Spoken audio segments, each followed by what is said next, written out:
ಎಲ್ರಿಗೂ ನಮಸ್ಕಾರ. ನಾನು ನಿಮ್ಮ ಪ್ರೀತಿಯ ಯಮುನಾ ಶ್ರೀನಿಧಿ. ನಮ್ಮ ಕನ್ನಡ ನಾಡಿನ ಚಲನಚಿತ್ರೋದ್ಯಮ ಸ್ಯಾಂಡಲ್ವುಡ್ ಪ್ರಪಂಚದಾದ್ಯಂತ ಪಸರಿಸಿದೆ. ಎಲ್ಲ ಕಡೆ ಸಾಕಷ್ಟು ಅಭಿಮಾನಿಗಳನ್ನ ಪಡೆದಿದೆ. ಅಷ್ಟೇ ಅಲ್ಲದೆ ವಿದೇಶಗಳಲ್ಲಿಯೂ ಕೂಡ ಕನ್ನಡ ಚಲನಚಿತ್ರಗಳನ್ನ ಮಾಡೋದು ಈಗ ಬಹಳ ಜನಪ್ರಿಯವಾಗ್ತಾ ಇದೆ. ಇದಕ್ಕೆ ಸಾಕ್ಷಿಯಾಗಿ ನನ್ನ ಈ ಬಾರಿಯ ಅಮೆರಿಕ ಪ್ರವಾಸದಲ್ಲಿ ನಾನು ಕಂಡಂತೆ ಹಲವಾರು ಕನ್ನಡ ಕಿರುಚಿತ್ರಗಳು ಮತ್ತು ಚಲನಚಿತ್ರಗಳು ಬಹಳ ಉತ್ತಮವಾಗಿ ಮೂಡಿ ಬಂದಿವೆ. ಹಾಗೂ ಅವೆಲ್ಲವನ್ನು ಇಲ್ಲೇ ಅಮೆರಿಕಾದಲ್ಲಿಯೇ ತಯಾರಿಸಲಾಗಿದೆ. ಅದರ ಮುಂಬರುವ ದಿನಗಳಲ್ಲಿ ಭವಿಷ್ಯ ಹೇಗಿದೆ, ಅದಕ್ಕೆ ಬೆಂಬಲ ಹೇಗಿದೆ, ಅಡಚಣೆಗಳು ಹೇಗಿದೆ, ಇದೆಲ್ಲದ್ರ ಬಗ್ಗೆ ವಿಸ್ತಾರವಾಗಿ ತಿಳ್ಕೊಳ್ಳೋಣ.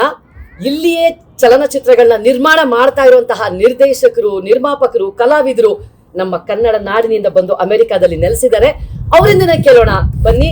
ನಮ್ಮ ಜೊತೆ ಇವತ್ತಿದ್ದಾರೆ ವಿಕಾಸ್ ಕಶ್ಯಪ್ ಅವರು, ಶ್ರುತಿ ಬೇಕಲ್ ಅವರು, ಮತ್ತೆ ನಮ್ಮ ಸುಹಾಸ್ ಐತಾಳ್ ಅವರು ಮಂಗಳೂರಿನವರು, ಸುಹಾಸ್ ಐತಾಳ್ ಅವರು ಮಂಗಳೂರಿನವರು, ವಿಕಾಸ್ ಅವರು ನಮ್ಮ ಬೆಂಗಳೂರು ಮಲ್ಲೇಶ್ವರಂನವರು, ಶ್ರುತಿ ಕೂಡ ನಮ್ಮ ಕರ್ನಾಟಕದವರು. ಇಲ್ಲಿ ಬಹಳ ಫೇಮಸ್ ಆಕ್ಟ್ರೆಸ್ ಇವರು. ಸೊ ಹಾಗಾಗಿ ಎಲ್ಲರಿಂದ ಸಾಕಷ್ಟು ಮಾಹಿತಿಗಳನ್ನ ತಿಳ್ಕೊಳ್ಳೋಣ. ನನಗೇನೆ ಬಂದಿದ್ ಮೊದಲನೇ ಪ್ರಶ್ನೆ ಏನ್ ಗೊತ್ತಾ, ಈಗ ಸುಹಾಸ್ ಅವ್ರು ಆಗ್ಬೋದು, ವಿಕಾಸ್ ಅವ್ರು ಆಗ್ಬೋದು, ಶ್ರುತಿ, ನಿಮ್ಮನ್ನೆಲ್ಲ ನೀವು ಮಾಡಿರೋ ಚಲನಚಿತ್ರಗಳು, ಕಿರುಚಿತ್ರಗಳು ಅಷ್ಟನ್ನು ನಾನು ಇಲ್ಲಿ ಬಂದ್ಮೇಲೆ ನೋಡಿದೆ. ನನಗೆ ಮೊದಲು ಕಾಡಿದ ಪ್ರಶ್ನೆ ನಾನು ಯಾಕಂತಂದ್ರೆ ನಾನು ಅದನ್ನ ಎಕ್ಸ್ಪೆಕ್ಟ್ ಮಾಡಿರ್ಲಿಲ್ಲ, ಈ ಮಟ್ಟದಲ್ಲಿ ಒಂದು ಕಿರುಚಿತ್ರನ ಇಲ್ಲಿ ಮಾಡ್ತಾ ಇದಾರ ಅಂತ. ನನಗೆ ಮೊದಲು ಬಂದಿದ್ದ ಪ್ರಶ್ನೆ, ಇಷ್ಟು ಉತ್ತಮವಾದ ಒಂದು ಕಿರುಚಿತ್ರವನ್ನ ಇವ್ರು ಮಾಡ್ತಾ ಇದ್ದಾರೆ ಅಂತಂದ್ರೆ ಇವ್ರಿಗೆ ಆಸಕ್ತಿ ಮೊದಲು ಎಲ್ಲಿಂದ ಬಂತು? ಅದಕ್ಕೆ ನೀವೇ ಉತ್ತರ ಕೊಡ್ಬೇಕು ಇವಾಗ. ಆಸಕ್ತಿ ಅಂದ್ರೆ ಕತೆ ಹೇಳೋ ಒಂದು ಉತ್ಸಾಹ ಯಾವಾಗ್ಲೂ ಇತ್ತು. ಎಲ್ಲಾರ್ಗು ಯಾವ್ದಾರು ಒಂದ್ ರೀತಿಲಿ ಕತೆ ಹೇಳ್ಬೇಕು, ಅದು ಸ್ವಾರಸ್ಯವಾಗಿ ಹೇಳ್ಬೇಕು, ಆಮೇಲೆ ಎಕ್ಸೈಟಿಂಗ್ ಆಗಿ ಇರ್ಬೇಕು ಆ ಕತೆ ಅನ್ನೋದು ಒಂದು ಯಾವಾಗ್ಲೂ, ಅದು ಡ್ರಾಮಾ ಮೂಲಕ ಆಗ್ಲಿ, ಸ್ಕಿಟ್ ಮೂಲಕ ಆಗ್ಲಿ, ಯಾವಾಗ್ಲೂ ಮಾಡೋ ಅಭ್ಯಾಸ. ಬಟ್ ಕೋವಿಡ್ ಟೈಮ್ನಲ್ಲಿ because we had so much of time ಅಲ್ವಾ, ಸೊ ಅವಾಗ ನಾವು ಇದನ್ನ ಯಾಕೆ ನಾವು ಡ್ರಾಮಾ ಗೇಮ್ ಎಲ್ಲ ಮಾಡಿ ಎಲ್ಲಾರನ್ನೂ ಕರೆದು ತೋರ್ಸಕ್ಕಂತೂ ಆಗ್ತಾ ಇರ್ಲಿಲ್ಲ. ಸೊ ನಾವೇನೇ ಯಾಕೆ ಮೂವಿ ಮಾಡಿ ಎಲ್ಲ ಮನೆಗಳಿಗೂ ಕೊಟ್ರಿ. ಇವಾಗ ನೆಟ್ಫ್ಲಿಕ್ಸ್, ಅಮೆಝಾನ್ ಎಲ್ಲ ಆ ಟೈಮಲ್ಲಿ ಅಲ್ವಾ ಜಾಸ್ತಿ ಇದಾಗಿದೆ. ಸೊ ನಾವುಗಳು, ನಮಗಂತೂ ನೆಟ್ಫ್ಲಿಕ್ಸ್, ಅಮೆಝಾನ್ ಅಲ್ಲಿ ಚಾನ್ಸ್ ಸಿಗೋದಿಲ್ಲ. ಸೊ ನಮ್ದು YouTube is might be the best way forward. And ನಮ್ ಹ್ಯೂಸ್ಟನ್ ಲೋಕಲ್ ಟ್ಯಾಲೆಂಟ್ ಅಲ್ಲಿ ಎಷ್ಟು ಜನ ಇದ್ರು ಅಂದ್ರೆ we all thought that let's probably make a movie and let us see how it works out. ಒಂದು draft version ಅಂತ, pilot version ಅಂತ ಏನಂತೀವಿ. ಸೊ ಹೇಗ್ ನೋಡೋಣ ಅಂತ ಸ್ಟಾರ್ಟ್ ಮಾಡಿದ್ದು. That is how it went. Suhas ಆಯ್ತು, ಇವಾಗ ನೋಡಿ ಹಾಗೆ ಶುರು ಮಾಡಿದ್ರಿ ಅಂತ ಹೇಳಿದ್ರೆ, ಸುಹಾಸ್ ನಿಮಗೆ ಇದನ್ನ ಕೇಳ್ತೀನಿ. ಈಗ ವಿಕಾಸ್ ಅವ್ರ ಸಿನಿಮಾ ಆಗ್ಬಹುದು, ನಿಮ್ ಸಿನಿಮಾ ಆಗಬಹುದು. ನೀವು ಮಾಡಿದಾಗ ಅದು ಒಂಥರ, ಈಗ ನೀವು ಬೇರೆ IT ನಲ್ಲಿ ಇದ್ದೀರಾ, ಅವ್ರು IT ನಲ್ಲಿ ಇದ್ದಾರೆ, ಇವರು IT ನಲ್ಲಿ ಇದ್ದಾರೆ, ಬೇರೆ ಬೇರೆ ಬೇರೆ ಕ್ಷೇತ್ರದಲ್ಲಿ. ಯಾಕಂತಂದ್ರೆ ನೀವು ಅಮೆರಿಕಾದಲ್ಲಿ ಒಂದನ್ನೇ ನಂಬ್ಕೊಂಡು ಏನೂ ಕೆಲಸ ಮಾಡದೆ ಬದುಕನ್ನ ನಡ್ಸೋದಕ್ಕೆ ಆಗಲ್ಲ. ನಿಮ್ಗೊಂದು ಕಾನ್ಸ್ಟೆಂಟ್ ಇನ್ಕಮ್ ಬೇಕೇ ಬೇಕು. ಬೇರೆ ಕೆಲಸಗಳನ್ನ ಮಾಡ್ಕೊಂಡು ಮನೆಯಲ್ಲಿ ಕೆಲಸದವರು ಸಿಗಲ್ಲ, ಅದನ್ನು ಮಾಡ್ಕೊಂಡು ಸಂಸಾರನೂ ನಡೆಸ್ಕೊಂಡು ಇದನ್ನ ನೀವು ಎಲ್ಲಿಂದ ಈ ಸ್ಕಿಲ್ಸ್ ನ, ಇವಾಗ ನಿಮ್ ಸಿನಿಮಾ ನೋಡಿದ್ನಲ್ಲ, ಯಾರು ಇವತ್ತು ನೆನ್ನೆ ಸುಮ್ಮನೆ ಬಂದು ಮಾಡಿರೋ ತರ ಇಲ್ಲ, ಅದು ತುಂಬಾ ಪ್ರೊಫೆಷನಲ್ ಆಗಿ ಮಾಡಿದೀರಾ. ಸೊ ಹಾಗಾಗಿ ಅದಷ್ಟು, ಈಗ ಛಾಯಾಗ್ರಹಣ ಆಗ್ಬೋದು, ನಿಮ್ಮ ಕಥೆ ಆಗ್ಬೋದು, ಆಮೇಲೆ ಆ ಸ್ಕ್ರಿಪ್ಟ್ ಆಗ್ಬೋದು, ಎಲ್ಲವುದು ಎಷ್ಟು ಪ್ರೊಫೆಷನಲ್ ಆಗಿದೆ ಅಂದ್ರೆ ಅದಕ್ಕೆ ನೀವು ಸಮಯವನ್ನ ಎಲ್ಲಿಂದ ಕೊಟ್ರಿ, ಅಥವಾ ಆ ಸ್ಕಿಲ್ಸ್ ನ ನೀವು ಎಲ್ಲಿಂದ ಡೆವಲಪ್ ಮಾಡ್ಕೊಂಡ್ರಿ? ಇದು ಒಳ್ಳೆ ಪ್ರಶ್ನೆ. ಇದು ಭಾರತದಿಂದ ಸಾವಿರಾರು ಮೈಲು ದೂರ ಬಂದಿರುವಾಗ ನಿಮ್ಮ ಬಂಧು ಮಿತ್ರರು, ಫ್ಯಾಮಿಲಿ ಎಲ್ಲ ಇಂಡಿಯಾದಲ್ಲಿ ಇರ್ತಾರೆ. ಇಲ್ಲಿ ನಿಮ್ಮನ್ನ ನೀವೇ ತೊಡಗಿಸ್ಕೊಳ್ಳಕ್ಕೆ ಏನಾದ್ರೂ ಒಂದು ಉಪಾಯ ಬೇಕಲ್ವಾ? ಸೊ ಹಾಗೆ ನಾನು ಇಲ್ಲಿ ಅಮೆರಿಕಾದಲ್ಲಿ 2009ನೇ ಇಸ್ವಿಯಲ್ಲಿ ಬಂದಿದ್ದೆ. ಅವಾಗ ನನಗೆ ಫೋಟೋಗ್ರಫಿದು ತುಂಬಾ ಹುಚ್ಚಿತ್ತು. ಸೊ ಫೋಟೋಗ್ರಫಿ ಎಲ್ಲಿ ಹೋಗಿ ಈ ತರ ಎಷ್ಟು ಸುಂದರವಾದ ಜಾಗಗಳಿದೆ ಇಲ್ಲಿ, ಸೊ ಹಾಗೆ ತುಂಬಾ ಫೋಟೋಗ್ರಫಿ ಮಾಡ್ತಿದ್ದೆ. ಆಮೇಲೆ ಈ ಕಥೆ ಬರೆಯೋದು, ಭಾಷಣ ಸ್ಪರ್ಧೆ, ಈ ಪಬ್ಲಿಕ್ ಸ್ಪೀಕಿಂಗ್ ಅಂತೇಳಿ ನಾನು ಶಾಲಾ ಕಾಲೇಜುಗಳಲ್ಲಿ ತುಂಬಾ ಭಾಗವಹಿಸಿದ್ದೆ. ಹಾಗೆ ನಮ್ಮ ಮಿತ್ರರು ವಿಕಾಸ್ ಹೇಳಿದಾಗೆ ಕೊರೋನಾ ಟೈಮಲ್ಲಿ ಒಂದು ಅವಕಾಶ ಬಂತು. ನೀವು ಮನೇಲಿ ಕೂತ್ಕೊಂಡು ಏನ್ ಮಾಡ್ತೀರಾ, ಹೀಗೆ ಏನಾದ್ರೂ ಒಂದು ಶಾರ್ಟ್ ಫಿಲಮ್ ಅಥವಾ ಏನಾದ್ರು ಕಿರುಚಿತ್ರ ವಿಡಿಯೋಸ್ ಮಾಡಿ, YouTube is such a democratic way of uploading all your talent ಅಲ್ವಾ? ಸೊ ಅದಕ್ಕೆ ಮಾಡೋಣ ಅಂತ ಹೇಳಿ ನಾವು ಹೀಗೊಂದು ಕಿರುಚಿತ್ರ, ಒಂದು ಕತೆ ಎಳೆನ ತಗೊಂಡು, ಟೆಕ್ನಿಕಲ್ ಡೀಟೇಲ್ಸ್ ಎಲ್ಲ, ಎಕ್ಸ್ಪರ್ಟೀಸ್ ಎಲ್ಲ ಇನ್ ಹೌಸ್ ಎಲ್ಲ, ಅಂದ್ರೆ ಫೋಟೋಗ್ರಫಿಲಿ ಗೊತ್ತಿರೋ ನಾಲೆಜನ್ನೇ ಅಲ್ಲಿ ಸಿನಿಮಾಟೋಗ್ರಫಿಗೆ ಯೂಸ್ ಮಾಡಿಕೊಂಡು ಒಂದು ಸಣ್ಣ ಕತೆ ಬರೆದು ಅದಕ್ಕೊಂದು ಡೈಲಾಗ್ಸ್ ಬರೆದು ಹಾಗೆ ನಮ್ಮ ಪ್ರಯಾಣ ಶುರು ಆಗಿದ್ದು. ಮನೆಯಿಂದ ತುಂಬಾ ದೂರ ಇದೀವಿ, ಸುಮ್ಮನೆ ಇಲ್ಲಿ ಬೋರ್ ಹೊಡ್ಸ್ಕೊಳ್ಳೋದು ಬೇಡ, ಹಾಗೆ ಮನೆನ ಮಿಸ್ ಮಾಡ್ಕೊಳ್ಳೋದು ಬೇಡ ಅಂತ ಹೇಳಿ ಎಲ್ಲ ಈ ತರ ಶುರು ಬಂಧು ಮಾಡಿದ್ದು. ಮಿತ್ರರು ಹಾಗಾದ್ರೆ ಒಂಥರ ಈ ಕರೋನಾ ಸಮಯ ಎಷ್ಟೊಂದು ಜನರಿಗೆ ಆಶೀರ್ವಾದನೇ ಆಗಿದೆ ಅಂತ ಹೇಳ್ಬೇಕು. ಇವಾಗ ಸುಹಾಸ್ ಅವ್ರ ಮಾತಿಗೆ ಒಂದು ಎಕ್ಸ್ಟ್ರಾ ಏನ್ ಹೇಳ್ಬೇಕು ಅಂದ್ರೆ, ನೀವ್ ಹೇಳ್ದಂಗೆ ನಮಗೇನು ಗೊತ್ತಿರಲಿಲ್ಲ ಮೂವಿ ಮೇಕಿಂಗ್ ಬಗ್ಗೆ. Google and YouTube classes, free classes really helps a lot. Pre production ಮಾಡಬೇಕು, ಕ್ಯಾಸ್ಟಿಂಗ್ ಮಾಡಬೇಕು, ಸ್ಟೋರಿ ಬೋರ್ಡ್ಸ್ ಬರಿಬೇಕು, ಸ್ಕ್ರೀನ್ ಪ್ಲೇ ಹೆಂಗ್ ಬರಿಬೇಕು, ಆಮೇಲೆ ಪ್ರೊಡಕ್ಷನ್ ಅಥವಾ ಫ್ಲೋರ್ಗೆ ಹೋಗ್ಬೇಕು, ಆಮೇಲೆ ಪೋಸ್ಟ್ ಪ್ರೊಡಕ್ಷನ್ ಅಂತಾನು ಇರುತ್ತೆ. ಅದೆಲ್ಲ ನಮ್ಗೆ ಎಲ್ಲ ಹೇಳ್ಕೊಟ್ಟಿದ್ದೇನೆ ಗೂಗಲ್ ಪ್ಲಸ್ ನಿಮ್ಮಂತ ಎಷ್ಟೋ ಇವರು ಯೂಟ್ಯೂಬ್ ಮಾಡಿ. ಸೊ ಐ ಥಿಂಕ್ ಸಾಕಷ್ಟು ಒಳಗಡೆ ಇಲ್ಲಿ ಪ್ರತಿಭೆ ಇದೆ. ಅದು ಹೊರಗೆ ಬರೋದಕ್ಕೆ ಒಂದು ಜಾಗ ಬೇಕಿತ್ತು, ಒಂದು ವೇದಿಕೆ ಬೇಕಿತ್ತು. ಸೊ ಅದನ್ನ ನೀವು ಚೆನ್ನಾಗಿ ಉಪಯೋಗಿಸ್ಕೊಂಡಿದ್ದೀರಾ. ಆಮೇಲೆ ನಮ್ಮ ಜೊತೆ ಇವಾಗ ಕಲಾವಿದರಿದ್ದಾರೆ. ಶ್ರುತಿ ಬೇಕಲ್ ಅವರು ತುಂಬಾ ಫೇಮಸ್ ಅವರು ಇಲ್ಲಿ ಟೆಕ್ಸಸ್ ನಲ್ಲಿ, ಆಮೇಲೆ ಅಮೆರಿಕದಲ್ಲೂ ಕೂಡ. ಆಕ್ಟಿಂಗ್ ಅಷ್ಟೇ ಅಲ್ಲ, ಅವರು ಮಾಡಲಿಂಗ್ ಅಲ್ಲೂ ಕೂಡ ಸುಮಾರು ಸ್ಪರ್ಧೆಗಳಲ್ಲಿ ವಿಜೇತರಾಗಿದ್ದಾರೆ. Mrs USA, Mrs USA India, Mrs USA Texas, Mrs USA Bollywood. So ಎಲ್ಲಾದ್ರಲ್ಲೂ ಅವರು ನಿರೂಪಿಸ್ಕೊಂಡಿದ್ದಾರೆ. ಅಷ್ಟೇ ಅಲ್ಲದೆ ನಟನೆಯಲ್ಲಿಯೂ ಕೂಡ ಸಾಕಷ್ಟು ಪ್ರಶಸ್ತಿಗಳನ್ನ ಕೂಡ ತಗೊಂಡಿದ್ದಾರೆ. ವಿಕಾಸ್ ಅವರ ಸಿನಿಮಾದಲ್ಲಿ 2 ಸಲ ಅವರು ತುಂಬಾ ಚೆನ್ನಾಗಿ ನಟನೆ ಮಾಡಿದ್ದಾರೆ. ಅವ್ರ ಸಿನಿಮಾ ನಾನು ಕೂಡ ನೋಡಿದ್ದೀನಿ, ಬಹಳ ಚೆನ್ನಾಗಿ ಅಭಿನಯವನ್ನ ಮಾಡಿದ್ದಾರೆ. ನಾನು ಒಬ್ಳು ಕಲಾವಿದೆಯಾಗಿ ಹೇಳ್ತಾ ಇದ್ದೀನಿ, ತುಂಬಾ ಚೆನ್ನಾಗಿ ಮಾಡಿದ್ದಾರೆ. ಇವ್ರಿಗೆ ಒಂದಷ್ಟು ಪ್ರಶ್ನೆ ಕೇಳಬೇಕು ಅಂತ ಅಂದ್ರೆ, ಶ್ರುತಿಯವರು ಕೂಡ ಬರೀ ನಟನೆ ಒಂದನ್ನೇ ಮಾಡ್ಕೊಂಡು ಇಲ್ಲ. ಇಲ್ಲಿ ಇವ್ರನ್ನೆಲ್ಲ ನೋಡಿದಾಗ ನನಗೆ ನಾಚಿಕೆ ಆಗುತ್ತೆ. ಏನಪ್ಪ ಇದು, ನಾನು ಬರೀ ನಟನೆ ಮಾಡ್ಕೊಂಡೆ, ಎಲ್ಲರೂ ನನ್ನ ಹಾ ಅಂತಾರೆ, ನಾನು ಮೇಲತ್ ಕೂತ್ಕೊಂಡಿದ್ದೀನಿ. ಇವರೆಲ್ಲ ಮಾಡ್ತಾ ಇರೋದು ನೋಡಿದ್ರೆ ನನಗೆ ಸ್ಫೂರ್ತಿ ಬರುತ್ತೆ. ಫುಲ್ ಟೈಮ್ ಬೇರೆ ಕೆಲಸ ಇದೆ, ಫುಲ್ ಟೈಮ್ ಬೇರೆ ಕೆಲಸನೂ ಇಟ್ಕೊಂಡು, ನಿಮ್ಮ ಸಂಸಾರನೂ ನೋಡ್ಕೊಂಡು, ಮನೆಯನ್ನು ನೋಡ್ಕೊಂಡು, ಯಾಕಂತಂದ್ರೆ ಅಮೆರಿಕ ದೇಶದಲ್ಲಿ ಜಾಸ್ತಿ ನಮ್ಗೆ ಸಹಾಯ ಸಿಗಲ್ಲ. ಅದೆಲ್ಲದನ್ನು ನೋಡ್ಕೊಂಡು ಆಕ್ಟಿಂಗ್ ಅಲ್ಲೂ ಮಾಡ್ಲಿಂಗ್ ಅಲ್ಲೂ ಇದು ಎಲ್ಲದನ್ನು ನೀವು ಹೇಗೆ ಬ್ಯಾಲೆನ್ಸ್ ಮಾಡ್ತಾ ಇದ್ದೀರಾ ಒಂದ್ ಸ್ವಲ್ಪ ಹೇಳ್ಕೊಡಿ ನಂಗೆ. I think first of all ಎಲ್ಲರಿಗೂ ಒಂದು ಪ್ಯಾಷನ್ ಅಂತ ಒಂದಿರುತ್ತೆ, right? So that drives you to do your best. So ಅದೊಂದು ಇಟ್ಕೊಳ್ಳೇಬೇಕು. ಯಾವುದೇ ರೀತಿ, ಇಟ್ ಕ್ಯಾನ್ ಬಿ ಎನಿಥಿಂಗ್, ಕಲೆ, ನಟನೆ, ಮಾಡ್ಲಿಂಗ್ ಆಗಲಿ, ಏನೇ ಆಗಲಿ, ಫೋಟೋಗ್ರಫಿ ಆಗಲಿ, ಒಂದು ಕಲೆ ಅಂತ ಇದ್ದಾಗ you make time for it. So of course ನಾವೆಲ್ಲರೂ ಜಾಬ್ ಇದೆ, we're all professionals, but there is some aspect in you that you want to do for yourself. So ಆ ಥರ ಒಂದು ಇಂಟ್ರೆಸ್ಟ್ ಇದ್ದಾಗ ನೀವು ಟೈಮ್ ಮಾಡ್ಕೊಳ್ತೀರಾ. And most important thing, exactly, most important thing is support. Biggest support system is your family, right? ಆ ಒಂದು support system ಇದ್ದಾಗ you will push yourself to do the best that you can. So ಹಾಗಾಗಿ I started with ಒಂದೊಂದ್ಸಲ ನಿಮ್ಮ ಕಲೆನ ಬೇರೆಯವ್ರು ನೋಡ್ತಾರೆ, ಅವ್ರು ಹೇಳ್ತಾರೆ ನಿಮ್ಗಿದೆ, ವೈ ಡೋಂಟ್ ಯು ಟ್ರೈ ಅಂತ. ಹಾಗೆ ನಂದು ಆಕ್ಚುಲಿ ಪ್ಯಾಜೆಂಟ್ ಜರ್ನಿ ಸ್ಟಾರ್ಟ್ ಆಗಿದ್ದು. ಸೊ ನನ್ನ ಫ್ರೆಂಡ್ಸ್ ಈ ತರ Mrs India Texas, Mrs India pageant ನಡೀತಾ ಇದೆ, ವೈ ಡೋಂಟ್ ಯು ಪಾರ್ಟಿಸಿಪೇಟ್ ಅಂತ ಹೇಳಿದಾಗ, ಹೌದಲ್ವಾ, ಟ್ರೈ ಮಾಡಿ ನೋಡೋಣ, ವಿನ್ ಆಗ್ತೀನೋ ಬಿಡ್ತೀನೋ ಸೆಕೆಂಡ್ರಿ, ಟ್ರೈ ಮಾಡಿ ನೋಡೋಣ ಅಂತ ಸ್ಟಾರ್ಟ್ ಆಗಿದ್ದ ಜರ್ನಿ. ಅಲ್ಲಿಂದ ಒಂದಾದ್ರ ಮೇಲೆ ಒಂದು 4-5 ಪ್ಯಾಜೆಂಟ್ಸ್ ವಿನ್ ಆಗಿ, ಅದಾದ ನಂತರ ಒಂದು ಆಕ್ಟಿಂಗ್ ಅನ್ನೋದು ಆಕ್ಚುಲಿ ನಾನು ಸಣ್ಣೋಳಿಂದಾನೇ ಮಾಡ್ತಿದ್ದೆ. ಇಂಡಿಯಾಲಿ ಪ್ಲೇಸ್ ಆಗ್ಲಿ, ಮದರ್ ತೆರೇಸಾ ಇಂದ ಹಿಡಿದು ಸಿಂಡ್ರೆಲ್ಲಾ ಇಂದ ಹಿಡಿದು every part, it was a play, theatrical approach ಮಾಡ್ತಿದ್ದೆ. ಬಟ್ ಇಲ್ಲಿ ಬಂದಾಗ ನನ್ನ ಪ್ಯಾಷನ್ ಜರ್ನಿ ಮುಗಿದ ನಂತರ ಈ ಶಾರ್ಟ್ ಫಿಲ್ಮ್ ಅಂತ ಇಟ್ ಸ್ಟಾರ್ಟೆಡ್ ದಟ್ ವೇ.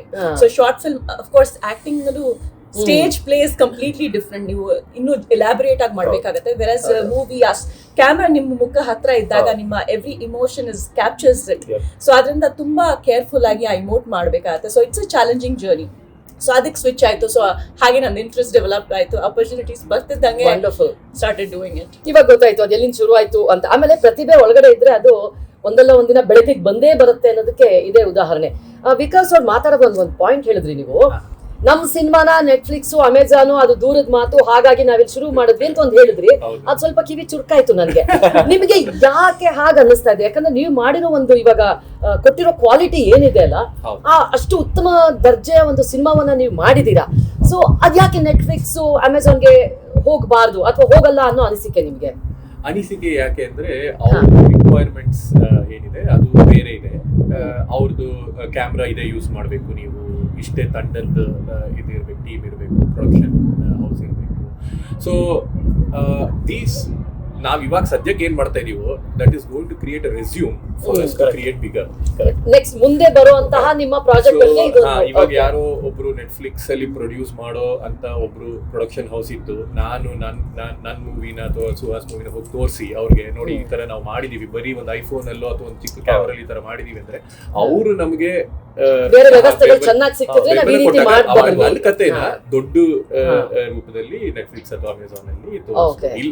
ಇಲ್ಲಾಂದ್ರೆ ನಾವು ಮಾಡಿ ತಗೊಂಡೋಗಿ ಅವ್ರಿಗೆ ಕೊಟ್ರೆ ಪ್ರಾಬಬ್ಲಿ ಒಂದು 3 ವರ್ಷ 4 ವರ್ಷ ಆಗ್ಬೋದು. ಮತ್ತೆ ಬಾಗಿಲು ತಟ್ಟೋದಕ್ಕೆ it's a long way for us to go, and because there are lot of people who are into this. So ಹಾಗಾದ್ರೆ ನಮಗೆ ಪ್ರತಿಭೆಗೆ ಕಡಿಮೆ ಇಲ್ಲ, ತಾಂತ್ರಿಕವಾಗಿ ಅನುಭವಕ್ಕೆ ಕಡಿಮೆ ಇಲ್ಲ, ಇರೋದು ಮೇನ್ ಆಗಿ ಬಡ್ಜೆಟ್. ಅದು ಸಿಕ್ಕಿದ್ರೆ ನಾವು ದೊಡ್ಡ ಮಟ್ಟದಲ್ಲಿ ಹೋಗಬಹುದು. ಆಮೇಲೆ ಇನ್ನೊಂದು ಪ್ರಶ್ನೆ ಕೇಳ್ತೀನಿ ನಿಮ್ಗೆ, ನೀವು ಸಿನಿಮಾ ನಿರ್ಮಾಣದಲ್ಲಿ ಇರೋದ್ರಿಂದ ಈಗ ಇವತ್ತಿಂದ ಇನ್ನು 5 ವರ್ಷಕ್ಕೋ 10 ವರ್ಷಕ್ಕೋ ನೋಡ್ಕೊಂಡ್ರೆ, ಈಗ ನಾವಾಗೆ ಭಾರತೀಯರು ಕನ್ನಡದವರು ಮಾಡ್ತಾ ಇರೋ ಸಿನಿಮಾನ ನೀವು ಎಲ್ಲಿ ನೋಡ್ತೀರಾ ನಿಮ್ಮ ಪ್ರಕಾರ? ಯಾಕಂದ್ರೆ ಈಗ ನಿಮ್ಗೊಂದು ಅನುಭವ ಸಿಕ್ಕಿದೆ, ಹೇಗನ್ಸತ್ತೆ? ಈಗ ನೋಡಿ, ಯೂಟ್ಯೂಬ್ ಬಂದ್ಮೇಲಂತೂ ಈಗ every other person they have their own YouTube channel. ನಿಜ.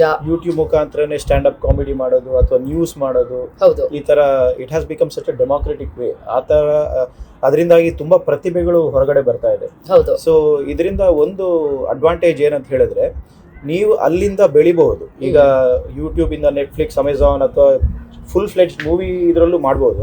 ತುಂಬಾ ಜನ ಮಿತ್ರರು ಮಾಡ್ತಾ ಇದ್ದಾರೆ ಹಾಗೆ. ಸೊ ಹಾಗೆ ಮಾಡೋದ್ರಿಂದ ನಿಮ್ಮ as long as your story is good, you have a good quality product, I think you can market it anywhere. It doesn't matter India or America. ಈಗ KGF ಅಂತ ಮೂವಿ ಬಂತು ಅಥವಾ ಬಾಹುಬಲಿ ಅಂತ ಮೂವಿ ಬಂತು ಅಂತ ಹೇಳಿದ್ರೆ ಅದಕ್ಕೆ ಆಡಿಯನ್ಸ್ ಇದ್ದೇ ಇರ್ತಾರೆ. ಇಟ್ ಈಸ್ ಜಸ್ಟ್ ದಟ್ ಆ ಸಮಯ ಕೂಡಿ ಬರಬೇಕು, ಅದಕ್ಕೆ ನಿರ್ಮಾಣ ಮಾಡಕ್ಕೆ ನಿಮ್ಗೆ ಯಾರಾದ್ರೂ ಮುಂದೆ ಬರಬೇಕು. ಅಂಡ್ ಅದೇ ಫೈನಲ್ ಡೆಸ್ಟಿನೇಷನ್ ಅಂತಲ್ಲ, it is a continuous journey. So ನಾವು ಬಾಹುಬಲಿನೇ ಮಾಡಬೇಕು, KGF ಮಾಡಬೇಕು ಅಂತಲ್ಲ. We can still continue doing what we are doing as long as we are happy and content with that. ಹೌದು. ಇವಾಗ ನೀವು ಸಿನಿಮಾಗಳು ಮಾಡಿದ್ರಲ್ಲ ವಿಕಾಸ್ ಅವರೇ, ಸುಹಾಸ್ ಅವರೇ, ಇಲ್ಲಿ ನಿಮಗೆ ಈ ನೆಲದಲ್ಲಿ ನಿಮಗೆ ಬೆಂಬಲವನ್ನ ಕೊಟ್ಟಂತಹ ಬೇರೆ ಬೇರೆ ಮೂಲಗಳು ಯಾವುದು? ಯಾಕಂದ್ರೆ ತಾಯ್ನಾಡಿನ ತುಂಬಾ ದೂರದಲ್ಲಿದ್ದೀರಾ, ಬೆಂಬಲ ಬೇಕೇ ಬೇಕು. ಒಂದು ಕನ್ನಡ ಕಿರುಚಿತ್ರ ಮಾಡ್ತಾ ಇದ್ದೀನಿ ಅಥವಾ ಚಲನಚಿತ್ರ ಮಾಡ್ತಾ ಇದ್ದೀನಿ ಅಂತ. ಸೊ ನಿಮಗೆ ಸಿಕ್ಕದಂತ ಬೆಂಬಲ ಎಲ್ಲಿಂದ ಬಂತು? ನಿಮಗೆ ಬೆಂಬಲ ಶ್ರುತಿ ಮೊದಲು ಹೇಳ್ದಂಗೆ family. So as a family we are a very small family ಅಲ್ವಾ. ಇಲ್ಲಿ ನಮ್ಗೆ ಒಂಥರ ದೊಡ್ಡ ಫ್ಯಾಮಿಲಿಗಳು ಇರೋದಿಲ್ಲ. ಫ್ಯಾಮಿಲಿ ಅವರು ನಾನ್ ಮನೆ ನೋಡ್ಕೊಂತೀನಿ, ನಾಚಿ ಹೋಗಿ ಮಾಡೋ ಅಂದದ್ದು ಅದು ಮೊದಲನೇದು. We have peace in the family, then only we can go achieve things outside. Second, the Indian community and the Kannada community in Houston. We have a huge Kannada community. ತುಂಬಾ ದೊಡ್ಡ Kannada community ಇದೆ, ಮತ್ತೆ ಅದಕ್ಕಿಂತ ದೊಡ್ಡ Indian community ಇದೆ. And all of them selflessly volunteer and help you because we don't have money. So we can't ask. ನಾವು ಕೇಳಕ್ಕೂ ಆಗೋದಿಲ್ಲ, ಇಂಥ ಲೊಕೇಶನ್ ಬೇಕು ನನಗೆ ಅಥವಾ ಇಂಥ ಜಾಗ ಬೇಕು ಅಥವಾ ನೀವು ಬಂದು ಸ್ವಲ್ಪ ಹೆಲ್ಪ್ ಮಾಡ್ತೀರಾ. ಜನ ಎಷ್ಟು ಮುಗ್ಗಿ ಹೆಲ್ಪ್ ಮಾಡ್ತಾರೆ. ಅವ್ರಗಳ ಹೆಲ್ಪ್ ಆ ತರ ವಾಲಂಟಿಯರ್ ಆಗಿ ಹೆಲ್ಪ್ ಮಾಡೋದ್ರಿಂದನೇ ನಾವು ಇಷ್ಟು ಅಚೀವ್ ಮಾಡಕ್ಕೆ ಸಾಧ್ಯ. ಅವ್ರ ಪಾಪ ಅವರು ನಮ್ ಸೀನ್ ಅಲ್ಲಿ ಇರೋದು ಇಲ್ಲ, ನಮ್ಮ ಮೂವಿಲಿ ಇರೋದು ಇಲ್ಲ, ಬರೀ ಒಂದು ಮೈಕ್ ಇಟ್ಕೊಳ್ಳೋದಕ್ಕೇನೆ ಪಾಪ ಬಂದು ಹೆಲ್ಪ್ ಮಾಡ್ತಾರೆ. ಸೊ ಅಂತವ್ರು ನಮ್ಮ ಕನ್ನಡ ಇಡೀ ಕನ್ನಡ ಕೂಟದ ಸಹಾಯ ಅಥವಾ ಕನ್ನಡ ಕಮ್ಯುನಿಟಿ ಅಥವಾ ಇಂಡಿಯನ್ ಕಮ್ಯುನಿಟಿ ಸಹಾಯ ಇಲ್ಲ ಅಂದ್ರೆ ಆಗ್ತಾ ಇರಲಿಲ್ಲ. And thirdly definitely this land has given that freedom for us. ಇವಾಗ ನಾವೇನೋ ಇಂಡಿಯನ್ ಬಟ್ಟೆ ಹಾಕೊಂಡು ಅಲ್ಲೆಲ್ಲೋ ಶೂಟ್ ಮಾಡಿದ್ರೆ ಇಲ್ಲೆಲ್ಲ ಯಾರು ಒಂಥರ ವಿಚಿತ್ರವಾಗಿ ಮಾಡೋದಿಲ್ಲ ಪಾಪ ಹೆಲ್ಪ್ ಮಾಡ್ತಾರೆ. So this land America also has given a lot to us. ಅದು ನಿಜ. ನೀವು ಈ ಪಾಯಿಂಟ್ ನಂಗೆ ತುಂಬಾ ಇಷ್ಟ ಆಯ್ತು. ಮೊನ್ನೆನೂ ನಾವು ನಮ್ಮ ಫ್ಲಾಗ್ ಇಟ್ಕೊಂಡು, ನಮ್ಮ ಭಾರತದ ಫ್ಲಾಗು, ನಮ್ಮ ಕರ್ನಾಟಕದ ಫ್ಲಾಗ್ ಎಲ್ಲ ಇಟ್ಕೊಂಡು ಜೈ ಕರ್ನಾಟಕ ಮಾತೆ, ಜೈ ಹಿಂದ್ ಅಂತೆಲ್ಲ ಹೇಳ್ಕೊಂಡು ತಿರುಗ್ತಾ ಇದ್ರು. ಪಾಪ ಯಾರು ಅದನ್ನ ಅಪೋಸ್ ಮಾಡೋರಾಗ್ಲಿ ಅಥವಾ ಒಂದು ಇದಾಗಿ ನೋಡೋದಾಗ್ಲಿ ಏನೂ ಇಲ್ಲ. ಅವರು ಒಂಥರ ಏನೋ ಖುಷಿ ಪಡ್ತಾರೆ ನಮ್ಮ ಆಚರಣೆಯಲ್ಲಿ. ತುಂಬಾ ಒಳ್ಳೆಯ ಒಂದು ಅಂಶವನ್ನ ನೀವು ಹೇಳಿದ್ರಿ. ಆಮೇಲೆ ಶ್ರುತಿ ಅವರೇ, ನೀವಿವಾಗ ಕನ್ನಡ ಕಿರುಚಿತ್ರಗಳಲ್ಲಿ ಸಾಕಷ್ಟು ಮಾಡಿದೀರಾ, ಇವಾಗ ಒಂದು ಚಲನಚಿತ್ರದಲ್ಲೂ ಮಾಡ್ತಾ ಇದ್ದೀರಾ. ಭಾರತೀಯ ಕಲಾವಿದರು ಈಗ ನಿಮ್ ತರ ಇಲ್ಲಿರೋರಿಗೆ ನಾವು ಭಾರತದ ಸಿನಿಮಾಗಳಿಗೆ ಅಷ್ಟೇ ಸೀಮಿತವಾಗಿರ್ತೀವ ಅಥವಾ ಹಾಲಿವುಡ್ಗೆ ಹೋಗೋದು ಎಷ್ಟು ಸುಲಭ? ಈಗ ನೀವು ಒಂದು ಹಾಲಿವುಡ್ ಸಿನಿಮಾದಲ್ಲಿ ಇವಾಗ ಮಾಡಿದೀರಾ ಇಷ್ಟು ದಿನಗಳ ನಂತರ, ಅದು ಇನ್ನೇನು ರಿಲೀಸ್ ಆಗತ್ತೆ, ಅದು ಎಷ್ಟು ಕಷ್ಟ ಅಥವಾ ಎಷ್ಟು ಅವಕಾಶಗಳು ಸಿಗತ್ತೆ? ಅದು ತುಂಬಾ ಒಳ್ಳೆ ಪ್ರಶ್ನೆ. ಐ ಮೀನ್ ಹಾಲಿವುಡ್ ಅಲ್ಲಿ getting in to Hollywood easy ಇಲ್ಲ ಅಂತ ಹೇಳ್ಬೋದು. ಟ್ಯಾಲೆಂಟ್ ಇರಬೇಕು ಬಟ್ ಆಲ್ಸೋ ಆಪರ್ಚುನಿಟೀಸ್ಗಳು ಬರಬೇಕು. ಆ ರೈಟ್ ಟೈಮಿಂಗ್, ನಿಮ್ಮ ಆಪರ್ಚುನಿಟಿ, ನಿಮ್ಮ ಟ್ಯಾಲೆಂಟ್ ನೋಡಿ ಆ ಒಂದು ಅವಕಾಶ ಕೊಡುವಂತ ಸಿನಾರಿಯೋ ಅಷ್ಟೊಂದು ಇಲ್ಲ. ಎಸ್ಪೆಷಲಿ ಮೇನ್ ಸ್ಟ್ರೀಮ್ ನಾವು ಹಾಲಿವುಡ್ ನೋಡಿದಾಗ ನಮ್ಮ ಸೌತ್ ಏಷ್ಯನ್ ಕಮ್ಯುನಿಟಿ ಏನಿದೆ, ಆಪರ್ಚುನಿಟೀಸ್ ಕಮ್ಮಿ ಅಂತಾನೆ ಹೇಳ್ಬೋದು. ಏನಾಗುತ್ತೆ, ನಾವು ಒಂದು ಟೈಪ್ ಕ್ಯಾಸ್ಟ್ ಆಗ್ಬಿಡ್ತೀವಿ. ನಾವು ಇಲ್ಲಿರೋರಿಗೆ ಎಸ್ಪೆಷಲಿ ಇಂಡಿಯನ್ಸ್ ಅಥವಾ ಯುನೋ ಸೌತ್ ಏಷ್ಯನ್ಸ್ ಅಂದ ಕೂಡಲೇ ಅವ್ರು ಆಟೋಮ್ಯಾಟಿಕ್ಲಿ ಏನ್ ಅನ್ಕೊಳ್ತಾರೆ ಅಂತ ಡಾಕ್ಟ್ರು ಇಲ್ಲ ಇಂಜಿನಿಯರು ಅಂದ್ರೆ ಬುದ್ಧಿವಂತರು ಆಫ್ ಕೋರ್ಸ್, ಬಟ್ ಯುನೋ ಆ ತರ ಒಂದು ರೋಲ್ ನ ಟೈಪ್ ಕ್ಯಾಸ್ಟ್ ಮಾಡ್ಬಿಡ್ತಾರೆ. ಸೊ ಅದು ಲೈಕ್ ಯು ಸೆಡ್, ನಾನು ಹಾಲಿವುಡ್ ಫಿಲ್ಮ್ ಮಾಡಿದಾಗ್ಲೂ ನನ್ನ ರೋಲ್ ಇದ್ದಿತ್ತು surgeon. So quite naturally I was the only Indian in that movie, but ನನ್ನ ರೋಲ್ ವೆರಿ ಟೈಪ್ ಕ್ಯಾಸ್ಟ್ ಆಗ್ಬಿಡುತ್ತೆ. ಸೊ ಆ ಒಂದು I hope in the future more challenging roles, different kinds of roles ನಮ್ಮ south Asian ಕಮ್ಯುನಿಟಿಗೆ ಬರ್ಲಿ ಅನ್ನೋದೊಂದು hope. ಯಾಕಂದ್ರೆ when you have a certain mindset, ಅಂಥದೇ ರೋಲ್ಸ್ನ ನಾವು ನೋಡ್ತೀವಿ. Hopefully that expands in the future in mainstream Hollywood. So ಈಗ ವಿಕಾಸ್ ಆಗಲಿ, ಸುಹಾಸ್ ಆಗಲಿ, ಇವರು ಈ ಥರ ಸ್ಕ್ರಿಪ್ಟ್ ಬರೆದು ನಮಗೆ ಒಳ್ಳೆ ರೋಲ್ಸ್ ಕೊಟ್ಟು ಅದನ್ನ ನಮ್ಮ ಟ್ಯಾಲೆಂಟ್ನ ತೋರಿಸ್ಕೊಳ್ಳೋಕೆ ಒಂದು ಆಪರ್ಚುನಿಟೀಸ್ ಕೊಡ್ತಾರೆ. ಸೊ ಅಂತಹ ಒಂದು ಅವಕಾಶ ಹೋಪ್ಫುಲಿ ಇನ್ ಹಾಲಿವುಡ್ ಆಲ್ಸೋ ಮುಂದೆ ಬರಲಿ ಅಂತ. Exactly, definitely. ಈಗ ನೀವು 3 ಜನ ಇಷ್ಟು ಪ್ರತಿಭೆನ ಇಟ್ಕೊಂಡಿರೋರು, ಆಮೇಲೆ ಅನುಭವ ಕೂಡ ಇಟ್ಕೊಂಡಿರೋರು, ನಾವು ನಿಮಗೆ ಯಾವಾಗಲೂ ಅನ್ಸಿದ್ಯಾ ನಾನು ಕರ್ನಾಟಕದಲ್ಲಿ ಇದ್ದಿದ್ರೆ ಈ ಒಂದು ಪ್ರತಿಭೆ ಏನಿದೆ ಇದನ್ನ ಇನ್ನೂ ಚೆನ್ನಾಗಿ ನಾನು ಉಪಯೋಗಿಸ್ಕೋಬಹುದಿತ್ತು, ಇನ್ನೂ ಚೆನ್ನಾಗಿ ಬೆಳೀತಿದ್ದೆ ಅಂತ ಏನಾದ್ರೂ ನಿಮ್ಮ ಮನಸ್ಸಿಗೆ ಬಂದಿದ್ದು ಉಂಟಾ? ನನಗೆ ಬಂದಿತ್ತು. ಯಾಕಂತ ಹೇಳಿದ್ರೆ ನಾನಾಗ ಇಂಜಿನಿಯರಿಂಗ್ ಕಲಿತಿದ್ದೆ. ಸೊ ಈ ಟಿವಿಲಿ ನಾವು ಪರ್ಫಾರ್ಮ್ ಮಾಡಿದ್ವಿ ಒಂದು ಕಾಲೇಜಿಂದ. ಸೊ ಆಗ ಇಮಿಡಿಯೇಟ್ ಆಗಿ ಪ್ರೊಡ್ಯೂಸರ್ಸ್, ಡೈರೆಕ್ಟರ್ಸ್ ಬಂದ್ಬಿಟ್ಟು ನೀವು ಸೀರಿಯಲ್ ಆಕ್ಟಿಂಗ್ ಮಾಡ್ತೀರಾ, ಕಂಪ್ಯೂರಿಂಗ್ ಮಾಡ್ತೀರಾ ಅಂತೆಲ್ಲ ಇಮಿಡಿಯೇಟ್ ಆಗಿ ನನಗೆ ಬಂದು ಕೇಳಿದ್ರು. ಆಗ ನಾವ್ ಇನ್ನೂ ಚಿಕ್ಕವರು, ಫಸ್ಟ್ ಇಯರ್ ಇಂಜಿನಿಯರಿಂಗ್. ಸೊ ಓದು ಅಂತ ತಲೆ ತುಂಬಿಸಿಟ್ಟಿರ್ತಾರಲ್ವಾ. ಸೊ ಎಜುಕೇಶನ್ಗೆ ನಾವು ಫಸ್ಟ್ ಪ್ರಿಫರೆನ್ಸ್ ಕೊಡ್ತೀವಿ. ಸೊ ಆಗ ಇನ್ನೇನು ಎಕ್ಸಾಮ್ ಬರ್ತಿದೆ, ನಾನು ಅದಕ್ಕೆ ಪ್ರಿಪೇರ್ ಆಗಬೇಕು ಅಂತ ಹೇಳಿ ಆ ಆಪರ್ಚುನಿಟಿ ಬಂದಿದ್ದನ್ನ ನಾನು ಬಿಟ್ಕೊಟ್ಟೆ. ಆ ರಿಗ್ರೆಟ್ ಈಗಲೂ ನನಗಿದೆ. ಯಾಕಂದ್ರೆ ಅವಾಗ ನಾನು ತಗೊಂಡಿದ್ರೆ ಹೂ ನೋಸ್ ಈಗ ಎಲ್ಲಿರ್ತೀವಿ, ಅಮೆರಿಕಾ ಬರ್ತಾನೆ ಇರಲಿಲ್ಲ. ಸೊ ಆಪರ್ಚುನಿಟೀಸ್ ಬಂದಾಗ ಅದನ್ನ ನಾವು ಫಸ್ಟ್ ಆಫ್ ಆಲ್ ಯುಟಿಲೈಸ್ ಮಾಡ್ಕೋಬೇಕು. ಆಮೇಲೆ ಮುಂದಕ್ಕೆ ಅಂದಾಗ ಅದು ಯಾವತ್ತೂ ಆಗೋದಿಲ್ಲ. ನೀವು ರೆಡಿ ಇದ್ದಾಗ ಆಪರ್ಚುನಿಟೀಸ್ ಬರೋದು ಇಲ್ಲ. ಸೊ ಬಂದಾಗ ಅದು ಡೆಫಿನೆಟ್ಲಿ ನಾವು ಯುಟಿಲೈಸ್ ಮಾಡ್ಕೋಬೇಕು. ಸೊ ಅದನ್ನ ನೆನ್ಪಿಸ್ಕೊಂಡು ನಾನು ಎಷ್ಟೊಂದ್ಸಲ ರಿಗ್ರೆಟ್, ಬಟ್ ಥ್ಯಾಂಕ್ಫುಲಿ ನಾವು ಇಲ್ಲಿ ಬಂದು ಈ ತರ ಆಪರ್ಚುನಿಟೀಸ್ಗಳು ಸಿಕ್ಕಿ ಇರೋ ಆಪರ್ಚುನಿಟೀಸ್ಗಳನ್ನ ನಾವು ಮಾಡಿದೀವಿ. ಸೊ ಅದರಿಂದ that is very important too. So definitely we should consider that. ಹೌದು, ಖಂಡಿತ. ಈ ಅನುಭವ ನನಗೂ ಆಗಿತ್ತು ಒಂದ್ಸಲ. ಫಸ್ಟ್ PUC ನಲ್ಲೋ ಸೆಕೆಂಡ್ PUC ನಲ್ಲೋ ಇರುವಾಗ ಅದು ಆಕ್ಟಿಂಗ್ ಬಂದಾಗ ಇದೇ ತರ ಚಾನ್ಸ್ ಇಲ್ಲ ಓದ್ಬೇಕು ಅಂತ ಹೇಳ್ಕೊಂಡು ಬಂದಿದ್ದು. ಆಮೇಲೆ ಅದ್ ಮತ್ತೆ ಎಲ್ಲೋ ಯಾವಾಗ್ಲೂ ಕರ್ಕೊಂಡು ಹೋಗಿ ಅಲ್ಲಿ ಬಿಡ್ತು. ನೀವು ಹೇಳಿದಾಗೆ ಅದಕ್ಕೆ ಟೈಮ್ ಬರ್ಬೇಕು. ಆಮೇಲೆ ಸರಿಯಾದ ಸಮಯದಲ್ಲಿ ಸರಿಯಾದ ಜಾಗದಲ್ಲಿ ಇರೋದಿದೆಯಲ್ಲ, ಅದಕ್ಕೆ ಅದೃಷ್ಟ ಬೇಕು ಅಷ್ಟೇ. ಸೊ ಹಾಗಾಗಿ ನಿಮ್ಮ ಅನುಭವಗಳು ಕೇಳಿ ತುಂಬಾ ಖುಷಿ ಆಯ್ತು. ನಿಮಗೇನ್ ಅನ್ಸುತ್ತೆ, ಚಲನಚಿತ್ರ ನಿರ್ಮಾಣದಲ್ಲಿ ನೀವು ಭಾರತದಲ್ಲಿ ಇದ್ದಿದ್ರೆ ಹೇಗೆ ಅನಿಸ್ತಾ ಇತ್ತು? ಭಾರತದಲ್ಲಿ ಇದ್ದಿದ್ರೆ ನಿಜವಾಗ್ಲೂ ನಮಗೆ ಲಾಜಿಸ್ಟಿಕ್ಸ್ ಆಗ್ಲಿ, ಜನ ಆಗ್ಲಿ, ಸಪೋರ್ಟ್ ಆಗ್ಲಿ ತುಂಬಾ ಚೆನ್ನಾಗಿರೋದು. ಅಂಡ್ ಇದಕ್ಕಿಂತ ಒಳ್ಳೆ ಕ್ವಾಲಿಟಿ ಮಾಡ್ಬೋದಾಗಿತ್ತು. ಆಕ್ಟರ್ಸ್ ಕೂಡ ನಮ್ಗೆ ತುಂಬಾ ಚೆನ್ನಾಗಿ ಸಿಕ್ಕಿರೋರು, ಕ್ವಾಲಿಟಿ ಆಫ್ ಆಕ್ಟರ್ಸ್ ಚೆನ್ನಾಗಿ ಸಿಕ್ಕಿರೋರು ಎಲ್ಲ ಹೌದು. ಬಟ್ ಅಲ್ಲಿ ಟೈಮ್ ಸಿಗ್ತಾ ಇರಲಿಲ್ಲ. ಸೊ ಇಲ್ಲಿ ನಮ್ಗೆ ಕೆಲ್ಸನೂ ಮಾಡ್ಕೊಂಡು ಇದನ್ನ ಮಾಡೋ ತರ ಇಲ್ಲಿ ವರ್ಕ್ ಲೈಫ್ ಬ್ಯಾಲೆನ್ಸ್ ಇದೆ. ಸೊ ಹಾಗಾಗಿ ನಾವು ಇಲ್ಲಿ US ಅಲ್ಲಿ ಎರಡೂ ಮಾಡ್ಬೋದು. ಕೆಲ್ಸನೂ ಇದ್ದು ಇದನ್ನ ಮಾಡ್ಬೋದು. ಅಲ್ಲಿ ಯಾವ್ದಾರು ಒಂದು ಮಾಡಕ್ಕಾಗತ್ತೆ. ಕೆಲ್ಸನೂ ಇದ್ದು ಅಲ್ಲಿ ನಾವು ಬರೀ ನಾವು ವೀಕ್ ಡೇ, ಸ್ಯಾಟರ್ಡೆ, ಸಂಡೇ ಆತರ ಮಾಡ್ತೀವಿ ನನಗೆ ಆಗೋದಿಲ್ಲ. ಅದಕ್ಕೇನೆ ನೀವು ನೋಡ್ಬೋದು ಅಲ್ಲಿ either you have to take that as a profession or this as a profession. I completely agree to that. ಯಾಕಂತ ಹೇಳಿದ್ರೆ ನಮ್ದು ಉಲ್ಟಾ ಕೇಸ್. ಇಲ್ಲಿ ಬಂದಿರೋ ಕಾರಣನೇ ನಮ್ಗೆ ಈಗ ವೀಕೆಂಡ್ಸ್ ಅಲ್ಲಿ ಟೈಮ್ ಸಿಕ್ಕಿ ಇದು ಮಾಡ್ತಾ ಇದೀವಿ. ಬಟ್ ನೀವು ಹೇಳಿರೋ ಪಾಯಿಂಟಿಗೆ we are extremely thankful and grateful to the technicians in Kannada film industry. ಅವ್ರು ಸುಮಾರು ಜನ ನಮ್ಗೆ ನಾವು ಈ ತರ ಕೆಲಸ ಮಾಡೋದನ್ನ ನೋಡಿ ನಮ್ಗೆ ಅವ್ರು ಟಿಪ್ಸ್ ಕೊಡೋದು, ಸಲಹೆಗಳನ್ನ ಕೊಡೋದು, ನೀವು ಈ ತರ ಮಾಡಿದ್ರೆ ಚೆನ್ನಾಗಿರುತ್ತೆ ಅಂತ ಹೇಳಿ ತುಂಬಾ ಇನ್ಪುಟ್ಸ್ ಪರ್ಸನಲಿ ನನಗೆ ಸಿಕ್ಕಿದೆ. So I am really thankful. Kannada ನಮ್ಮ ಮಾತೃಭಾಷೆ ಬಿಟ್ಟು ನಾನಂತೂ ಬೇರೆ ಏನು ಮಾಡಕ್ ಹೋಗಲ್ಲ. ಸೊ ಆದಷ್ಟು ನಾನು ಮಾಡೋ ಕಿರುಚಿತ್ರಗಳಾಗ್ಲಿ, ಯಾವುದೇ ಆಗ್ಲಿ, ಡ್ರಾಮಾಗಳಾಗ್ಲಿ ಕನ್ನಡದಲ್ಲೇ ಇರುತ್ತೆ. ಸೊ ಹಾಗೆ ಕನ್ನಡ ಫಿಲಂ ಇಂಡಸ್ಟ್ರಿಯಿಂದ ಹೆಲ್ಪ್ ಬಂದಿದ್ದಕ್ಕೆ I am really grateful, thankful. ಅದು ತುಂಬಾ ಖುಷಿ ಆಯ್ತು ಕೇಳಿ. ಯಾಕಂತಂದ್ರೆ ಅಷ್ಟು ದೂರದಲ್ಲಿ ಇದ್ರೂನು, ಸಪ್ತ ಸಾಗರದ ಆಚೆಗಳಲ್ಲಿ ಇದ್ರೂನು ಕೂಡ ನಿಮ್ಗೆ ಅಲ್ಲಿಂದ ಸಹಾಯ ಬಂದಿರೋದು ಬಹಳ ಖುಷಿ ಆಯ್ತು. ಇವಾಗ ನೀವು ಆಕ್ಟರ್ ಆಗಿ ಶ್ರುತಿಯವರ ನಿಮ್ಮನ್ನ ನೀವು ಇವತ್ತಿಂದ 5 ವರ್ಷದಲ್ಲೋ 10 ವರ್ಷದಲ್ಲೋ ಎಲ್ಲಿ ನಿಮ್ಮ ನೀವು ಇಮ್ಯಾಜಿನ್ ಮಾಡ್ಕೊಂಡಿದ್ದೀರಾ, ಅಥವಾ ಎಲ್ಲಿ ಹೋಗಿರ್ಬಹುದು ಅಂತ ಅನ್ಸುತ್ತೆ ನಿಮಗೆ? ಈಗ ನಂದು ಹಾಲಿವುಡ್ ಮೂವಿ ರಿಲೀಸ್ ಆಗ್ತದೆ. ಇನ್ನೊಂದು ನಾನು ಫೀಚರ್ ಫಿಲ್ಮ್ ಮಾಡಿದ್ದೀನಿ Kannada as a lead. So ಅದು ಈ ಇಯರ್ ರಿಲೀಸ್ ಆಗ್ತದೆ. ಸೊ ಹೋಪ್ಫುಲಿ ನಂದು ಮೇನ್ ಇಂಟ್ರೆಸ್ಟ್ ಏನಂದ್ರೆ different kind of roles, challenging roles, ನಮ್ಮ ಒಂದು ಕಮ್ಯುನಿಟಿ ಆಪರ್ಚುನಿಟೀಸ್ ಸಿಗ್ಲಿ ಅನ್ನೋದೊಂದು ರಿಯಲಿ ಟ್ರೂ ಇಂಟ್ರೆಸ್ಟ್. ಸೊ ಆ ತರ ಒಂದು ಆಪರ್ಚುನಿಟೀಸ್ಗಳು ಜಾಸ್ತಿ ಬಂದು in the next few years C more south Asians, especially women in this acting industry or movie production, that's the hope. So next few years hopefully ಆ ಥರ opportunities ಜಾಸ್ತಿ ಬರಲಿ ಅನ್ನೋದೇ ನನ್ನ ಹರಕೆ. That is wonderful. ಆಮೇಲೆ ನಿಮ್ಮ ಟಾರ್ಗೆಟೆಡ್ ಆಡಿಯನ್ಸ್ ಯಾರು ನಿಮ್ಮ ಇಷ್ಟು ಈಗ ಕಷ್ಟಪಟ್ಟು ಮಾಡುವಂತ ಸಿನಿಮಾಗಳನ್ನ, ಈಗ ಚಲನಚಿತ್ರ ಅಂತಾನೂ ಹೇಳಿದ್ರು ಶ್ರುತಿ ಅವರು, ಕನ್ನಡ ಚಲನಚಿತ್ರ ಅಂತ ಅಂದ್ರೆ ಇಲ್ಲಿ ಕನ್ನಡಿಗರು ಮಾತ್ರ, ಯಾಕಂದ್ರೆ ತುಂಬಾ ಕಡಿಮೆ ಇದ್ದೀವಿ, ಅವ್ರಿಗೆ ಮಾತ್ರ ಸೀಮಿತನ ಅಥವಾ ಇದು ಮಾರುಕಟ್ಟೆ ಎಷ್ಟು ದೊಡ್ಡದಿದೆ ಇದು ಅಂತ ತಿಳ್ಕೊಬೇಕು ನಾನು. I mean to be very frank, market ಅಷ್ಟು ದೊಡ್ಡದಿಲ್ಲ. ನೀವು ಕನ್ನಡದಲ್ಲಿ ಮಾಡಿ ಅದಾದ್ಮೇಲೆ ಸಬ್ ಟೈಟಲ್ಸ್ ಹಾಕಿದ್ರೆ ಡೆಫಿನೆಟ್ಲಿ ಬೇರೆ ಭಾಷೆಯವರು ನೋಡ್ಬೋದು, ಇಂಗ್ಲಿಷ್ ಮಾತಾಡೋರು ನೋಡ್ಬೋದು. ಪ್ರಾಬಬ್ಲಿ ನಮ್ಮ ಮಕ್ಕಳೇನೆ ಇಂಗ್ಲಿಷ್ ಮಾತಾಡ್ತಾರೆ, ಸೊ ಅವ್ರಿಗೂ ಆಕ್ಚುಲಿ ಅಕಸ್ಮಾತ್ ನಾವು ಕನ್ನಡ ಮೂವಿ ತೋರಿಸ್ಬೇಕಂದ್ರೆ ಸಬ್ ಟೈಟಲ್ಸ್ ಹಾಕ್ಲೇಬೇಕಾಗುತ್ತೆ. ಆಮೇಲೆ ಮೊನ್ನೆ ಅಂದ್ರೆ ಈಗೆಲ್ಲ ನೆಟ್ಫ್ಲಿಕ್ಸ್, ಅಮೆಝಾನ್ ಅಲ್ಲಿ ನಾವು ಮಲಯಾಳಂ ಮೂವೀಸ್ ಆಗಲಿ, ಕೊರಿಯನ್ ಮೂವೀಸ್ ಎಲ್ಲ ಆಗಲಿ ಎಲ್ಲದ್ರಲ್ಲೂ ಇಂಟ್ರೆಸ್ಟ್ ಬಂದಿರೋದೇನೆ ಯಾಕೆಂದ್ರೆ ಸಬ್ ಟೈಟಲ್ಸ್ ಇದೆ ಮತ್ತೆ ಬೇರೆ ತರ ಮೂವೀಸ್. ಎಸ್, ಬಟ್ ಹಾಗಾಗಿ ಹಂಗಂತ ನಾವು ನಮ್ಮ ಮೂವಿನ 1 million ಜನ ನೋಡ್ಬಿಡ್ತಾರೆ, impossible. Even to reach out to probably 100K audiences is a big task.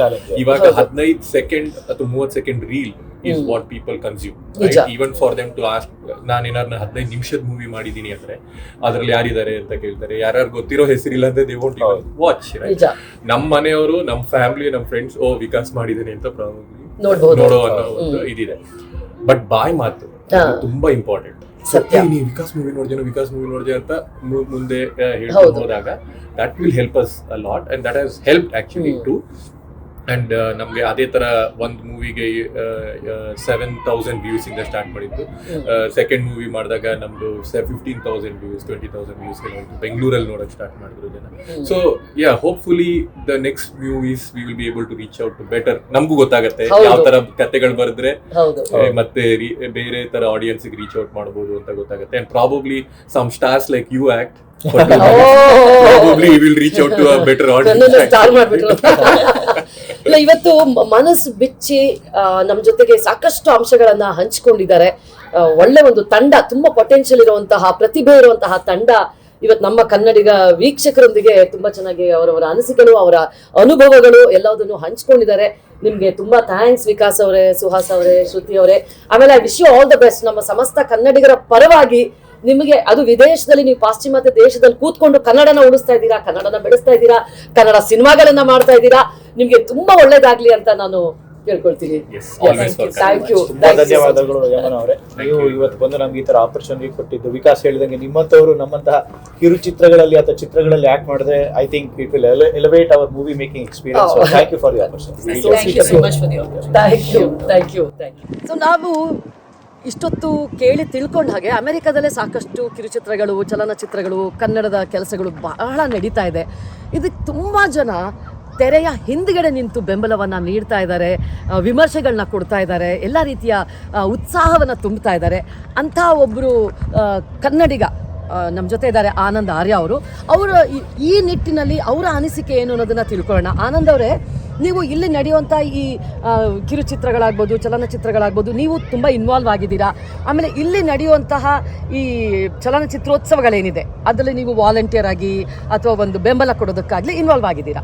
ಈ ನಿಟ್ಟಿನಲ್ಲಿ ನಿಮ್ಮ ಅನುಭವ, ಅನಿಸಿಕೆ ಏನು ಅನಿಸುತ್ತೆ? ಹೇಳ್ಬೇಕಂದ್ರೆ ನಾವು ಬಂದು 30 ವರ್ಷ ಆಯಿತು. ನಾವು ಇಲ್ಲಿ ತುಂಬ ನಾಟಕ, ಸ್ಕಿಟ್ಸು ಅವೆಲ್ಲ ಮಾಡ್ತಿದ್ವಿ. ಸೊ ನೆಕ್ಸ್ಟ್ ಲೆವೆಲ್ಗೆ ಹೆಂಗೆ ಹೋಗೋದು? Because drama there is a limitation, right? Only stage cinema you can show your imagination, you can like create any fantasy you want. So ಅದಕ್ಕೆ ಮಾಡೋದಕ್ಕೆ ಕೋವಿಡ್ ಟೈಮಲ್ಲಿ ಎಲ್ಲ ಐಡಿಯಾ ಬಂದಾಗ it was A great thing. So we started helping movie producers.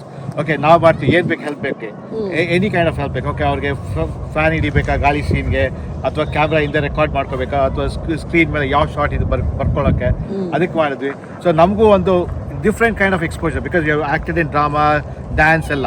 But ಇದು ಇಲ್ಲಿ act ಮಾಡೋದು. So acting is like little bit different, but you have something to learn. So learning every day is a great thing. So ಅಲ್ಲಿಂದ ಶುರುವಾಯಿತು. So ಈ ಕನ್ನಡ ಸಮುದಾಯದಲ್ಲಿ ಇವಾಗ ಇವ್ರು cinema ಮಾಡ್ತಾರೆ ಅಂತಂದ್ರೆ ನೀವು ಹಿಂದೆ ನಿಂತು ಸಹಾಯ ಮಾಡಿದಂಥವ್ರು ತುಂಬ ಜನ ಇದ್ದೀರಾ. ಆಮೇಲೆ ಯಾವುದೇ ಕೆಲಸನೂ ಇದು ಕಡಿಮೆ ಇದು ಜಾಸ್ತಿ ಅಂತ ಅಂದ್ಕೊಳ್ಳದೆ ಒಂದು ಸಹಾಯ ಮಾಡಬೇಕು ಅನ್ನೋ ಮನೋಭಾವದಿಂದಲೇ ನೀವು ತುಂಬಾ ಸಹಾಯವನ್ನ ಮಾಡಿ ಇವ್ರನ್ನ ಪ್ರೋತ್ಸಾಹ ಕೊಡ್ತಾ ಇದ್ದೀರಾ ಹಾಗಾದ್ರೆ. ಸೊ ಇವಾಗ ಈ ರೀತಿ ಸಿನಿಮಾಗಳೆಲ್ಲ ನೋಡಿದ್ವಲ್ಲ, ಎಷ್ಟು ಒಳ್ಳೊಳ್ಳೆ ಸಿನಿಮಾಗಳನ್ನ ನೀವು ನೋಡಿದ್ರಿ, ನಾವೆಲ್ಲ ಜೊತೆ ಕುತ್ಕೊಂಡು ಸಾಕಷ್ಟು ಸಿನಿಮಾಗಳನ್ನ ನೋಡಿದ್ವಿ. ಇದರ ಭವಿಷ್ಯ ಮುಂದೆ ಹೇಗಿರಬಹುದು ಅಂತ ನಿಮ್ಮ ಅನಿಸಿಕೆ? ಭವಿಷ್ಯ ನನಗನ್ಸ್ದಂಗೆ ನಮ್ಮ ಪ್ರೊಡ್ಯೂಸರ್ಸ್, ನಾವು ವಾಲಂಟಿಯರ್ಸ್ ಯಾರು ಭವಿಷ್ಯಕ್ಕಾಗಿ ಮಾಡ್ತಿಲ್ಲ ಇದು ನಮ್ಮ ಖುಷಿಗೆ, ನಮ್ಮ ಸಂತೃಪ್ತಿಗೆ ಮಾಡ್ತಿರೋದು. ಈಗ ನಮ್ಮ ಡೈರೆಕ್ಟರ್ ವಿಕಾಸ್ ಅವ್ರು ಹೇಳ್ದಂಗೆ ನಮ್ಮ ಮೂವಿನ ಅವರು 70mm ಸ್ಕ್ರೀನ್ ಮೇಲೆ ದೊಡ್ಡ ಸ್ಕ್ರೀನಲ್ಲಿ ಕೂತು ನೋಡಿಸಿದಾಗ ನೋಡಲಿಕ್ಕೆ ಒಂದು ಸಂತೋಷ. So it's like self motivation, self joy. That's what we get. I think okay, if you get like you know, like there was a 34-minute Hollywood movie which got Oscar award. ಯಾರು ಗೊತ್ತು ಯಾರ ಹತ್ರ ಎಲ್ಲಿ ಎಂತ ಪ್ರತಿಭೆ ಇದೆ ಅದು ಬರ್ಬೋದು. ಒಂದು ಎಲ್ರಿಗೂ ಒಂದು ಏನ್ ಹೇಳ್ತೀವಿ, ಗೋಲ್ ಅನ್ನೋದು ಇದ್ದೇ ಇರುತ್ತೆ, ಪರ್ಪಸ್.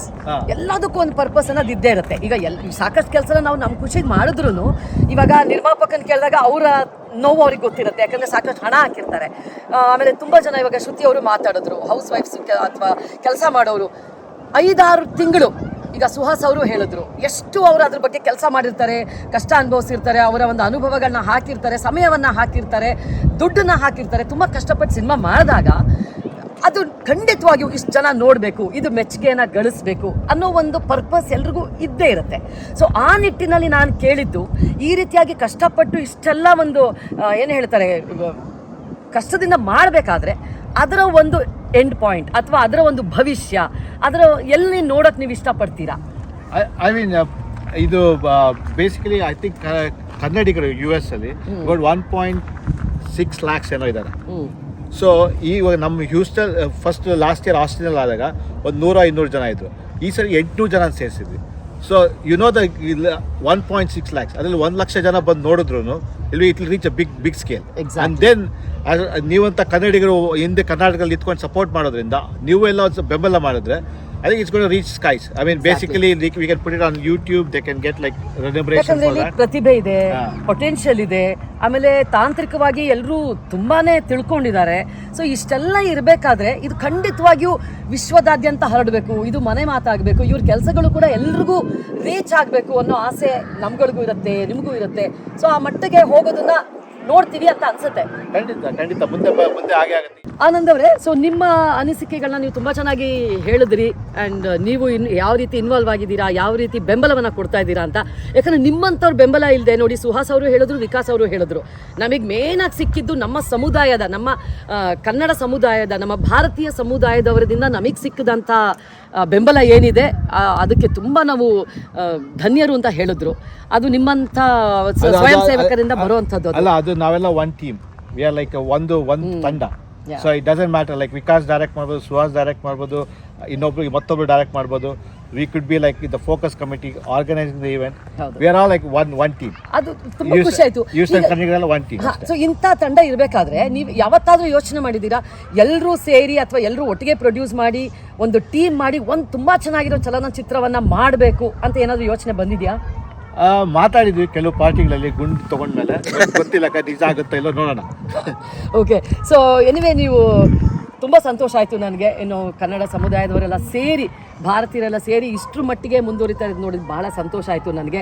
ನಿಮ್ಮ ಕನ್ನಡ ಉಳಿಸ್ಕೊಂಡು ಬೆಳೆಸ್ಕೊಂಡು ಹೋಗುವಂಥ ಈ ಕೆಲಸಗಳು ಹೀಗೆ ನಿರಂತರವಾಗಿ ನಡೀಲಿ ಅಂತ ನಾನು ಆಶಿಸ್ತೀನಿ.